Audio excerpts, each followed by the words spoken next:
કેશોદના શેરગઢ ગામે રામાપીરના મંદિરનું નવનિર્માણ કાર્ય ચાલુ કરવામાં આવ્યું છે। શેરગઢ ગામની વસ્તી પ્રમાણે ઘણું મોટું છે, પણ 40 વર્ષ પહેલાનું રામાપીરનું મંદિર એક નાનું ડેરું હતું। શેરગઢ ગામના વતની ચંદ્રકિરણ દાસજીએ આ મંદિર બંધાવ્યું હતું, જેઓનો અજાબમાં સનાતન આશ્રમ આવે છે તેનું મોટું નામ છે।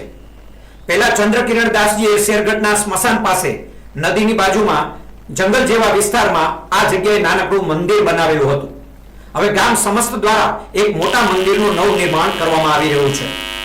મોટા શિખરવાળા મંદિરનું બાંધકામ ચાલી રહ્યું છે, જેમાં નોંજણવાવ ગામના મંદિર બાંધકામના પ્રખ્યાત કારીગર ભાઈઓ કામ કરી રહ્યા છે। આ મંદિર આસપાસ લીલા મોટા ઝાડ છે। મંદિર લીલી વનરાઈ વચ્ચે શોભે તેવું છે। આ જગ્યામાં વર્ષોથી ટ્રસ્ટીઓ દ્વારા દર મહિને બીજના દિવસે બટુક ભોજન કરાવવામાં આવી રહ્યું છે। બોલો રામાપીરની જય। હું શેરગઢ ગામનો વતની લલિતભાઈ હીરાભાઈ ડોબરિયા। આ 40 વર્ષ પહેલાંનું મંદિર હતું, જે જર્જરિત થઈ ગયું હતું અને ભગવાનની મૂર્તિ પણ ખંડિત થઈ ગઈ હતી। તો અમે આ મંદિરને નવનિર્માણ કરી અને સુંદર બનાવવાની વ્યવસ્થા કરેલ છે, તમે જોઈ શકો છો।